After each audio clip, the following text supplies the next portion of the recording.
السلام علیکم ساتھی، اس بات پہ ذرا غور کریں.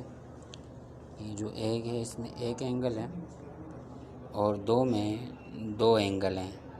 دو میں دو اینگل ہیں، ایک یہ ہے اور ایک یہ ہے. اور اسی طرح تین میں جو ہے وہ تین اینگل ہیں، ایک دو تین. اور چار میں چار اینگل ہیں، ایک دو تین چار. اور پانچ میں پانچ اینگل یعنی زاویے ہے، ایک دو تین چار پانچ.